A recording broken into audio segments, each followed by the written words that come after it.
Buenas tardes. Este tema va a ser para exponer un poco sobre el crecimiento demográfico que hemos tenido tanto en nuestro país y en el mundo y las implicaciones ambientales de esta situación.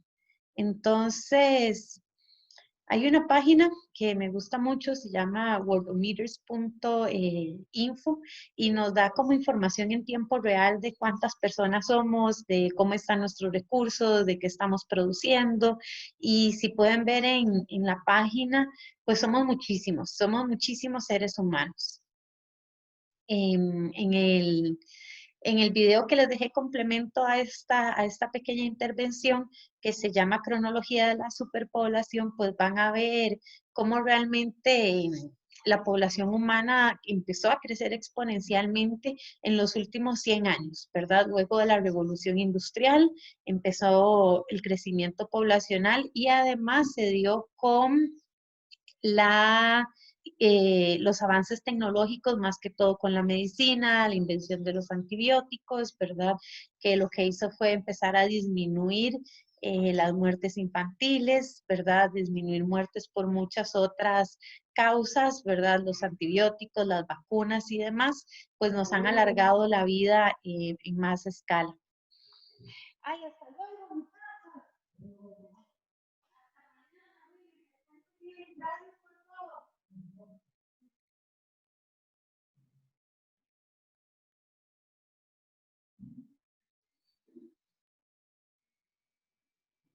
Entonces, la biología lo que nos dice es que el número de individuos, ¿verdad?, de las poblaciones van a estar en relación directa con su capacidad de reproducirse y condicionado por las características del ambiente. Pues los seres humanos, nuestra capacidad de reproducirnos ha incrementado, ¿verdad? Ahora incluso tenemos muchísimas terapias de fecundación in vitro, de regulación hormonal y demás que aumenta las probabilidades de que personas que naturalmente no se reproducen, pues se reproduzcan. Y además hemos estado cambiando, ¿verdad?, nuestro ambiente para que este no sea una limitante.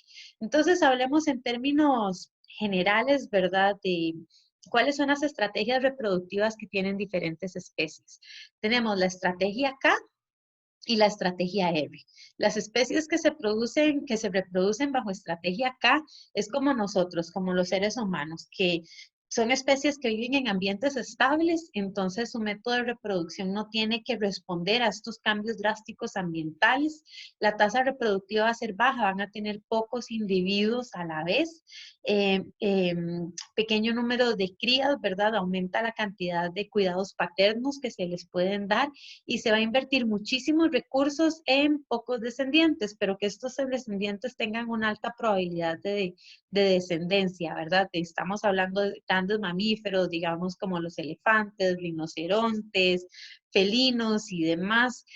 Son animales, ¿verdad? Normalmente los que generan esta estrategia acá son animales, o los que la implementan, perdón, son animales de gran peso corporal, ¿verdad? Como estos, que van a vivir muchos años, entonces también como van a vivir muchos años, la reproducción se va a dar muy tardía. No se va a dar muy rápidamente en sus primeros años de vida. Y normalmente estos organismos, sus poblaciones, ¿verdad? Suelen enfrentar competencia interespecífica, o sea, es la interacción con otras especies las que va a empezar a regular su población. Esta estrategia pues va a ser exitosa, ¿verdad? Porque se le invierte mucho cuidado a pocos individuos. Sin embargo, al tener la época reproductiva tardía y además tener poca cantidad de individuos a la vez, pues son especies que van a ser muy vulnerables a los cambios ambientales, ¿verdad? Por ejemplo, muchas de las especies en peligro de extinción son especies que utilizan estas estrategias y que cuando sus números bajan, ¿verdad? Cuesta mucho volver a que lleguen a una cantidad alta de individuos, porque en contraste con la otra estrategia, que es la estrategia R, van a ser individuos, ¿verdad?, que viven en hábitats inestables, entonces van a tener altas tasas de reproducción. Pensemos, por ejemplo, en tortugas, que van a poner muchísimos huevos, ¿verdad? Y no todos ellos van a sobrevivir. Ranas, diferentes organismos, ¿verdad? que no van a tener ni siquiera cuidados parentales. Entonces, los individuos desde que están en los huevos o desde que nacen están por su suerte, ¿verdad? Normalmente van a ser individuos pequeños, la reproductiva va a ser corta, muy pronto se pueden reproducir y normalmente su periodo de gestación también es pequeño, es corto. Y ellos, pues, como sus picos poblacionales van a crecer, van a generar más competencia intraespecífica, o sea, dentro de los mismos individuos van a competir por los recursos. Si lo vemos en una gráfica, ¿verdad? De supervivencia contra tiempo, supervivencia en el eje de arriba, tiempo abajo, vemos que los organismos tipo R, que van a ser los que están abajo, por ejemplo, que van a ser los que conforme pasa el tiempo se van a haber muchísimos individuos y conforme pasa el tiempo, ¿verdad? Van a ir muriendo. Los otros organismos como nosotros, los tipo K, más bien van a ser pocos individuos y van a morir casi como que de viejitos, ¿verdad? Cuando va pasando más tiempo. ¿Por qué esto es importante? Es importante entender estos tipos de estrategias reproductivas para entender también por qué somos tantos seres humanos, porque en, en ecología uno ve estas dinámicas de depredador-presa, ¿verdad? Donde aumenta la cantidad de presas, entonces va a haber más comida disponible a los depredadores, aumentan la cantidad de depredadores y eventualmente los depredadores van a comer tantas presas que las presas empiezan a disminuir y la cantidad de depredadores disminuye por falta de alimento. Los seres humanos pues ya hemos estado buscando maneras, ¿verdad?, de, de saltarnos estos portillos. De hecho, nosotros matamos a nuestros grandes depredadores, ¿verdad? Nosotros matamos a la megafauna eh, hace muchísimos años cuando empezamos a salir desde África hace 70.000 años, ¿verdad? Y a los lugares donde llegábamos modificábamos el ambiente y íbamos matando y matando a los diferentes grandes predadores que habían o que coexistieron con los inicios de la humanidad. ¿Quiénes son nuestros predadores ahorita? Pues son especies más pequeñas, son organismos más pequeños, bacterias, virus, ¿verdad?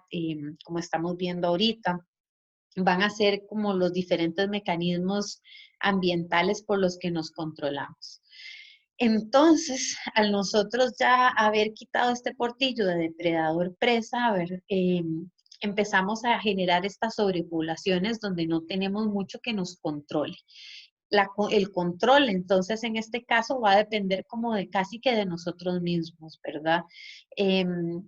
También el control biológico se da por se explica en cierta parte por esta teoría del forrajeo óptimo que dice que la cosecha, o sea, el éxito, ¿verdad?, energético de un individuo va a depender de esta fórmula. El costo digestivo que él tenga de lo que está comiendo, el costo de ser depredado en esa búsqueda de comida, más el costo de la oportunidad perdida. O sea, cuánto es el costo energéticamente de que ese individuo no dedique ese tiempo a buscar alimento.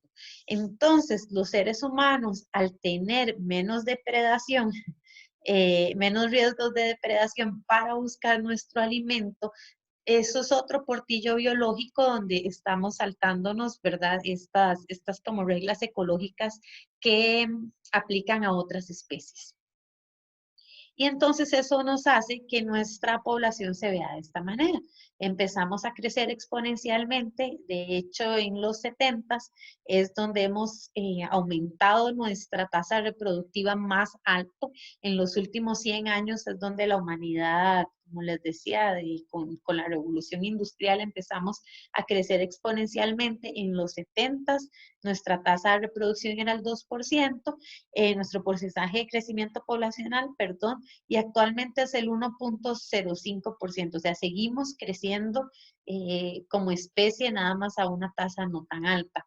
Y aquí pueden ver entre más rojo es el polígono, entre más oscuro, perdón, es ese polígono, es más densificación poblacional, ¿verdad? Entonces ahí podemos ver en los diferentes lugares del mundo donde hay más población y esto congruente con el video que van a ver complemento a esta clase. En el caso de Costa Rica, pues somos parecidos. Nosotros se estima, porque bueno, es difícil los métodos para saber cuántas personas habían antes de la colonia, pero llegando, digamos, con el estimado em, más discreto, podríamos estar pensando que había unas 400.000 personas en nuestro país en el momento de la colonia. Y nos tomó casi que 400 años llegar a esa población otra vez, ¿verdad? Y después de ahí hemos crecido exponencialmente como población en nuestro país. Entonces, el país que nosotros vemos no es el mismo que vieron nuestros abuelos.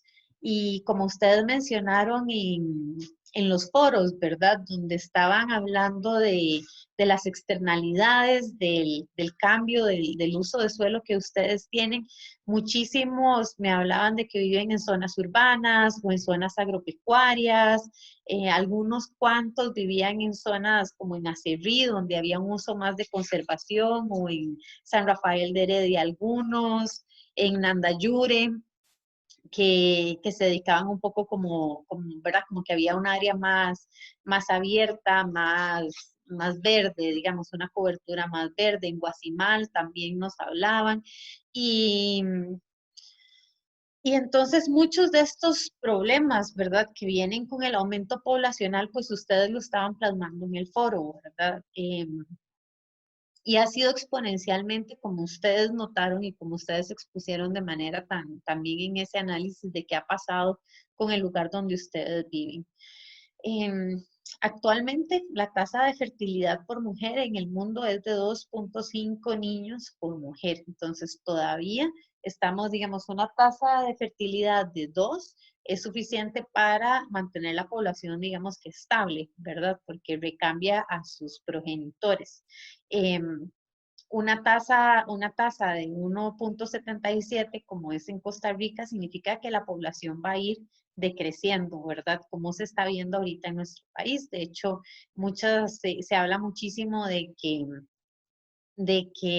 en nuestro país pronto la mayoría, la curva poblacional, ¿verdad? Que siempre son muchos jóvenes y las personas mayores van a ser menos, pues se va a invertir, ¿verdad? Y vamos a tener menos personas jóvenes y más personas mayores. Entonces, nosotros estamos viviendo un cambio poblacional más que todo dictado por qué, por la disponibilidad de recursos, ¿verdad? Porque cada vez pensamos dos veces si nos queremos reproducir o no, porque los niños requieren muchísimos recursos ahora más que nunca, muchísima atención, ¿verdad? Estamos en un mundo muy competitivo donde hay que darles muchísimo para que logren sobrevivir un poquito más o logren un acceso a los recursos, incluso el nivel de inequidad que hay en el planeta es muy alto. Y lo que se ha visto es eso. Entonces, en los países, todavía en muchísimos países, esta es la participación de los jóvenes en la fuerza laboral. Todavía las personas jóvenes aportan muchísimo a la fuerza laboral, ¿verdad? Siendo en Asia Oriental y en economías desarrolladas como en Europa, eh, y en Asia Sudoriental y el Pacífico, donde hay más personas jóvenes aportando. Y estos son proyecciones de crecimiento poblacional y vemos cómo ya África y Asia pues están creciendo todavía de una manera un poco más estable, y ya Norteamérica y lo que es Latinoamérica y Europa pues empiezan a estancar y hasta decrecer.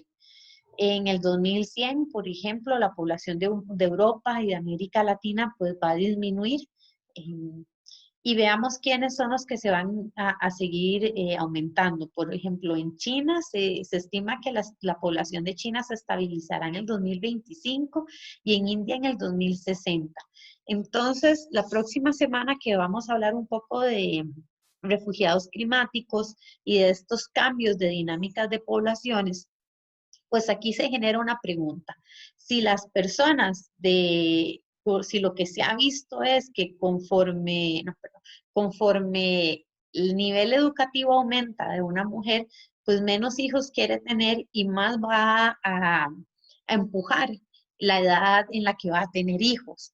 Entonces los países que están teniendo altas tasas de natalidad, se han visto con países con que tienen bajas tasas de educación, bajos niveles educativos y además altos niveles de pobreza.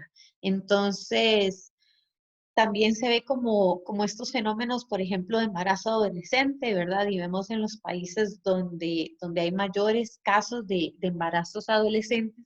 Entonces, ¿qué es lo que va a pasar ahorita con la población mundial? Que las personas que tienen acceso a recursos y a educación no se están reproduciendo y las personas que tienen menos acceso sí lo están haciendo. Entonces, vamos a generar un mundo todavía más inequitativo, más polarizado, ¿verdad? Donde hay pocos todavía los recursos, donde hay muchos recursos, todavía son menos personas las que tienen acceso a esos recursos. Esto junto con el cambio climático, pues que genera una dinámica donde van a haber unas migraciones masivas hasta ciertos puntos. ¿Cómo se van a controlar? ¿Cómo se van a canalizar estas migraciones? Pues es algo que todavía queda un poco por ver. Y pues en Costa Rica pues se ve un poco como así la dinámica, ¿verdad? Donde el Valle Central va a tener más de la mitad de la población de nuestro país, altamente con una densidad alta, ¿verdad? Como ustedes exponen, los que hablaron en el foro que vivían en las partes urbanas, ¿verdad? Nos hablan del aumento de casas, del cambio de uso de suelo, que antes eran cafetales y ahora son casas, que antes era agropecuario, y se va cambiando y junto con ello todas las problemáticas que ustedes expresaron. Entonces, como ya vi que sí manejan un poco este tema de las problemáticas ambientales generadas por la densificación humana, no me voy a entrar tanto en detalle porque ustedes hablaron de aumento de residuos, disminución de biodiversidad y de área verde. En el foro habían hecho una pregunta de qué estamos haciendo, qué se puede hacer eh, para minimizar la disminución de la biodiversidad en estas zonas urbanas. Lastimosamente, lo que se debería hacer, ¿verdad? Que es este tema de implementar las zonas de protección en las zonas de recarga acuífera, por lo menos y en los ríos, ¿verdad? Y en los cuerpos de agua, como dice la ley forestal, para generar un poco de migración, eh, aumentar o mantener un poco la cobertura boscosa y demás, pues no se está haciendo. Entonces, la respuesta a esa pregunta y estuve buscando a ver si habían alternativas que se están haciendo a nivel país y no hay muchas acciones que se estén haciendo para conservar la diversidad en el Valle Central. De hecho, los últimos remanentes de bosque, digamos, como era el bosque de San José y del Valle Central, así en el centro, solo los encontramos en las zonas como el Rodeo, por ejemplo. Ese es un poco del ecosistema que existía en San José Centro, digamos, en la capital, que es un ecosistema que ya se perdió hace mucho tiempo. Entonces, dentro de estas implicaciones ambientales de aumentar la densidad, pues, algunos de ustedes mencionaron, pues aumenta la impermeabilización del suelo. Si nosotros vemos, la próxima semana lo vamos a ver como de los panoramas de cambio climático, ¿verdad? Es que aumentan las lluvias en periodos más cortos de tiempo. Entonces, si estamos impermeabilizando el suelo, al suelo no le va a dar chance de hacer esta recarga de agua, ¿verdad? Para que se infiltre a los acuíferos. Entonces, cada vez más vemos menos disponibilidad de agua, aunque esté lloviendo, ¿verdad? Este es como el sistema de cómo funcionan nuestros acuíferos. Entonces, literalmente, entre más crece la población, eh, menos estamos dando espacio a que tengamos agua.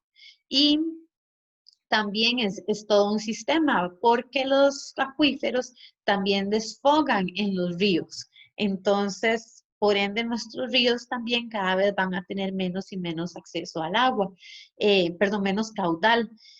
Y eso sumado a la cantidad de agua que se le extrae a los ríos para eh, procesos agropecuarios, ¿verdad? Para consumo humano, como mencionaron algunos de ustedes que más bien vivían en zonas agropecuarias y mencionaron el tema de los ríos. Voy a hablar a grandes rasgos de cómo están los acuíferos en nuestro país, con un par de ejemplos para que veamos el impacto que tiene la urbanización. Esto que ven aquí son diferentes tipos de acuíferos que se encuentran en la zona norte. Y si ustedes ven, coinciden justo con los espacios donde hay un aumento de construcciones turísticas, ¿verdad? Entonces el turismo y la densificación en las costas y las zonas, por lo menos todavía la zona agropecuaria deja, ¿verdad?, respirar al acuífero, pero la impermeabilización del suelo pues no lo va a lograr. Esto es en la zona de recarga acuífera, por ejemplo, del gran área metropolitana. Ahí vemos los diferentes puntos donde están nuestros acuíferos, porque recuerden que el agua eh, se absorbe en las montañas y empieza a emanar en las partes más bajas, ¿verdad? Por eso en la parte del Valle Central es donde aflora el acuífero, pero nosotros lo estamos impermeabilizando. Como les decía en otro video, el anillo de contención del gran área metropolitana lastimosamente sufrió mucho toqueteo político, digamos, para mucha presión para poder expandir el anillo. Y al expandir el anillo, pues estamos impermeabilizando más el suelo. Y también uno puede ver, por ejemplo, el tráfico de contaminantes, porque estos son las curvas de nivel. Esto es en las áreas de recarga acuífera para las nacientes de Río Loro, Arias, Paso Ancho y Lancaster en Cartago. Y podemos ver cómo va, según las curvas de nivel, ¿verdad?, infiltrándose el agua de la parte de la zona de recarga acuífera hasta llegar a la naciente que ven ahí, la naciente de Río Loro, la naciente Arias. Entonces, lo que sucede en esa pluma que ustedes ven de infiltración es muy importante. ¿Y qué uso de suelo están en esas plumas? Pues aquí podemos ver unos usos de suelo mixtos, ¿verdad? Hay bosque, hay construcción, hay cultivos, hay pasto, hay potreros, con la subsecuente infiltración de contaminantes que se da por los diferentes tipos de uso de suelo, como ustedes también mencionaron en el foro. Em, eh, un acuífero muy importante para los que viven en el Valle Central es este acuífero de Barba Colima, que básicamente le da el agua a la mayoría de la población del Valle Central y ha tenido varios impactos ambientales. Por ejemplo, cuando se construyó em, la ruta, la ruta 27, hubo una ruptura del acuífero. Ha habido contaminación por hidrocarburos. Ahorita hay una restricción a nuevos pozos en este acuífero. Sin embargo, estoy consciente de que han habido portillos legales que se saltan esto. Y entonces vemos noticias desde el 2006. Estuve tratando de buscar en los archivos de La Nación Viejos, desde cuando empiezan a hablar de este tema. Desde el 2006 se está hablando, hace 14 años, que hay un déficit de recarga acuífera de este acuífero del Barba Colima. Y tenemos 14 años que tenemos todavía más déficit que hasta el momento. Se hizo una moratoria para que no se den más permisos de los pozos. Eso es todo lo que comprende ese acuífero. Si ustedes ven, está muy impermeabilizado el suelo. Muchos de esos lugares es donde ustedes viven, que mencionaron, y me gustó mucho leerles. Y lo que pasa ahorita es que no tenemos un inventario de cuál es la recarga acuífera de estas zonas, ¿verdad? Porque va a depender de esta tasa, de cuánto agua extraemos y cuánto agua se está infiltrando. Lo que pasa es que estos estudios, los pocos que se han hecho, pues no están sensibles a los fenómenos de cambio climático que vamos a tener, ni tampoco a los cambios tan rápidos de uso de suelo que ha tenido nuestro país. Y entonces vemos muchísimas noticias de cómo se inunda todo, colapsan, ¿verdad?, las vías, porque ya el suelo no tiene la capacidad de absorber esta cantidad de agua. Y pues ya les he enseñado muchos mapas de cambio de uso de suelo, ya no los voy a aburrir con este tema, pero sí vemos cómo ha ido cambiando esta malla boscosa y de conservación de nuestro país. Como muchos de ustedes lo mencionan, eh, nuestro uso de suelo ahorita está como más, es una malla más heterogénea, digamos, donde ustedes decían, es que donde yo vivo es urbano, pero también alejadito de donde yo estoy es una zona agropecuaria. Donde estoy es urbano, pero cerquita hay café, pero aquí hay piña, pero aquí hay ganado, pero aquí hay mangos, ¿verdad? Entonces vamos viendo cómo el suelo se va haciendo más y más y más heterogéneo en nuestro país. También efectos de la densificación poblacional y del crecimiento poblacional, la contaminación de los ríos, eh, siendo el Tárcoles una de la cuenca, ¿verdad? Del río Tárcoles, una de las más contaminadas en nuestro país, recibe las aguas negras, bueno, las aguas residuales de 2.300.000 habitantes, casi que y el 80% de las industrias de nuestro país. Eh, el tema con la gestión del agua y nosotros vamos a tener después de las exposiciones de ustedes, vamos a hablar sobre desafíos y acciones ambientales. Eh, Ahí voy a tocar un poquito más el tema.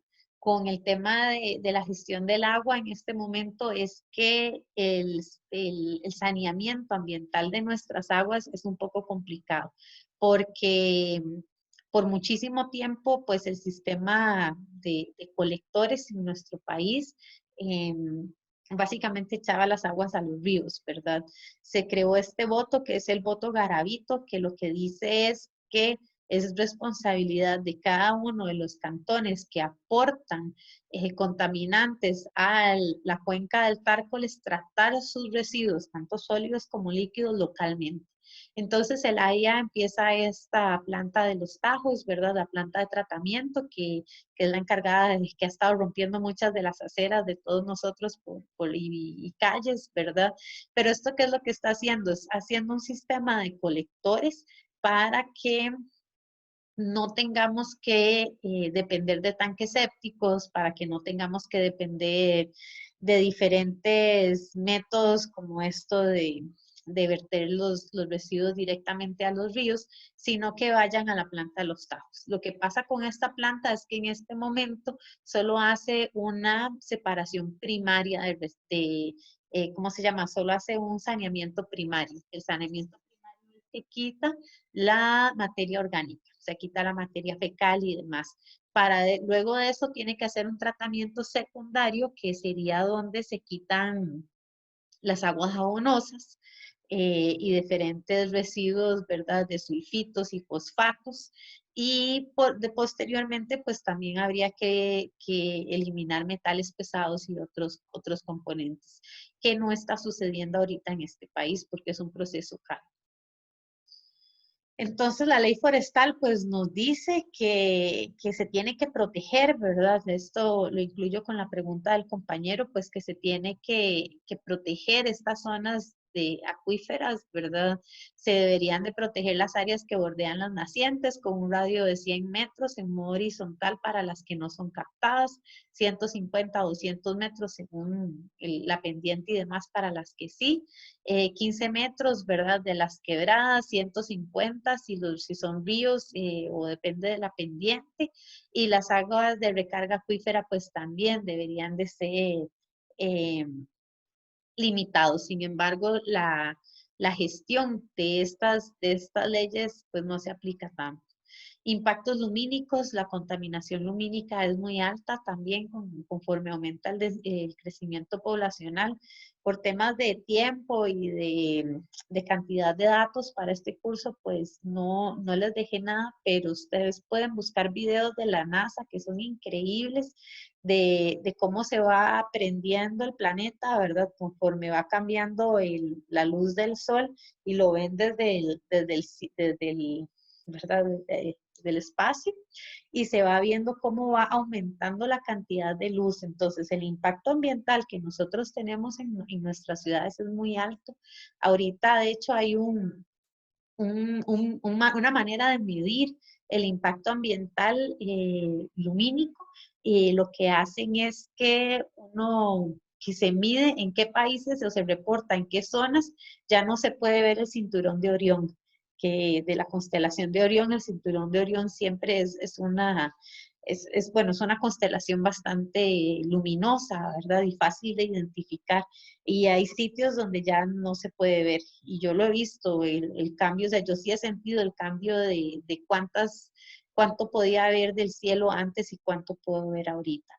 Y entonces nuestras ciudades están altamente iluminadas. Con este tema también del crecimiento humano, ¿verdad? Del crecimiento poblacional humano, pues aumenta no solo los humanos, sino los animales domésticos. Esto es un estudio que se hizo en millones de toneladas, comparando grandes animales silvestres, por grandes se refieren de aves para arriba. O sea, ya un ave es grande, ¿verdad? En tema de proporción, ¿verdad? Comparado con virus, hongos, bacterias y demás. Grandes animales silvestres, eh, bueno, sí, estos virus y hongos no cuentan, pero digamos microinvertebrados. Eh, todos esos grandes animales silvestres, o sea, de aves para arriba, van a pesar 100 millones de toneladas. Los humanos 300 y todos nuestros animales domésticos 700. O sea, tenemos más biomasa de vacas, gallinas y cerdos que todos los animales silvestres que hay en el planeta. Entonces, aquí vamos viendo si el planeta tiene cierta cantidad de recursos, digamos, cierta cantidad de carbono disponible, cierta cantidad de materia disponible, pues los humanos y nuestros animales, ¿verdad? Nuestro consumo, pues está impactando muchísimo más. Por eso es que quisiéramos esta dinámica de calcular la huella ecológica, que ahorita les voy a hablar más adelante. Hay muchos otros tipos de contaminación, ¿verdad? La contaminación espacial también sucede. Algunos de ustedes van a mencionar eso en las presentaciones. Y igual, producto de todo este avance tecnológico y el aumento de demanda de consumo y necesidades que tenemos ahorita los humanos. El ruido sísmico también es otro tipo de contaminación que se da en las ciudades. Y básicamente el ruido sísmico es toda la vibración que genera las actividades antropogénicas. Y se hizo un estudio que fue publicado hace poco en una investigación científica. En el semanario salió, creo que hace como 2 semanas, salió una publicación al respecto. Bueno, Costa Rica fue partícipe del estudio y lo que hicieron fue que con las estaciones sismológicas del mundo registraron cuál era la reducción del ruido sísmico entre marzo y mayo del 2020. Y se registró una disminución del 50% del ruido sísmico, al punto que hace poco hubo un terremoto en México y no hubo que filtrar el ruido sísmico porque el, el dato de la vibración pues llegó directo, ¿verdad? Sin tanto ruido. Aquí lo podemos ver como incluso en algunos países, en algunos sitios se redujo casi que hasta el 80%.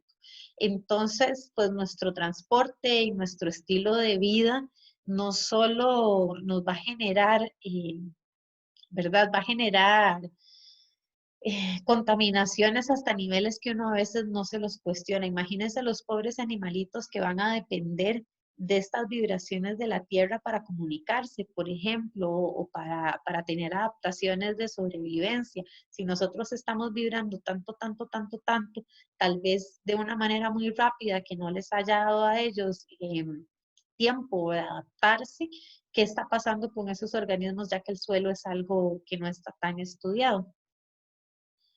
Em, ustedes en el cuestionario de esta semana, la idea es que calculen su huella de carbono, que son cuántas toneladas de carbono al año producen. Cuando hagan esa dinámica, tengan en cuenta, es muy difícil calcular cuántos árboles se necesitan para fijar las toneladas de carbono, porque va a depender de la especie del árbol, la edad, la temperatura, en fin, varias cosas, pero digamos que hay un estimado, podría ser que 0,2 toneladas de un árbol de 30 años, ya un árbol maduro, fije 0,2 toneladas de carbono al año. Entonces, cuando les den los resultados del cuestionario, traten de ver en perspectiva cuántos árboles se necesitarían. Y todo este tema del crecimiento poblacional, ¿verdad? Nos lleva a hablar de lo que es la biocapacidad, que es la capacidad que tiene un ecosistema para regenerar lo que las especies toman de ellos. En este caso, pues los seres humanos, como estamos tomando un poco más, eh, pues ya estamos sobrepasando la biocapacidad del planeta, ¿verdad? Y para eso, para verlo de manera más relevante, personal y gráfica, la idea es que ustedes llenen este cuestionario de cuál es la huella ecológica de ustedes. Ahí les dejé el vínculo en la página de esta semana. Una vez que ustedes llenan el cuestionario, en algunas de las preguntas tiene una opción que dice agregar detalles para mejorar la precisión. Entonces, ahí ustedes pueden establecer parámetros más específicos de las preguntas para que sea más sensible y pues ahí van a ver los resultados. Por ejemplo, yo solo hice el ejercicio de cómo hacerlo antes como mis hábitos de consumo, más que todo de movilidad, antes del aislamiento social y ahorita, y de verdad he disminuido la cantidad de recursos que he consumido. Entonces, cuando a ustedes les va a salir el día de sobregiro, el día personal de sobregiro, es la fecha que les sale ahí arriba, es la fecha a partir de cuando ustedes están superando la biocapacidad, o sea, después de ahí ustedes están en deuda ambiental el resto del año. Y luego, la huella ecológica es la cantidad de tierras que se necesita para sostener el consumo de ustedes. La otra pregunta que les voy a hacer es cuál es el uso de suelo mayoritario. Ustedes van a ver que les va a salir un gráfico de pastel, ¿verdad? Donde les dice por tipo de tierra cuál es el consumo de ustedes. Entonces ahí pueden ver si es la huella de carbono, si es la tierra de cultivo, y entonces o la tierra edificada, el que les salga mayoritario a ustedes de eso es el que eh, ingresan en la encuesta. Los hábitos de consumo pues son muy altos en muchos países. También se puede medir por hectáreas globales, cuántas hectáreas globales necesita cada habitante y vemos que países como Estados Unidos van a necesitar muchas, con más de 7 hectáreas globales por habitante, Asia, Europa, Australia y en América Latina pues Chile, Argentina y Uruguay van a ser los países que van a consumir más. Entonces, este es el tema que les traía esta semana. Espero que disfruten la parte interactiva. Junto con este video va uno complementario al tema de gestión de residuos, porque yo sigo tratando de incentivarlos, ¿verdad? Que nos preguntemos qué está pasando en nuestros cantones, qué está pasando donde vivimos, y ese va enfocado un poco de cómo se manejan los residuos en los diferentes cantones que tenemos. Junto con eso también les estoy dejando un opcional un video muy bonito, se llama Huertos en tiempos del caos. Es de una chilena que con una crisis que hubo económica en Chile, pues decidió empezar a cultivar. Y es súper inspirador también si alguien está interesado en empezar a sembrar. Gracias.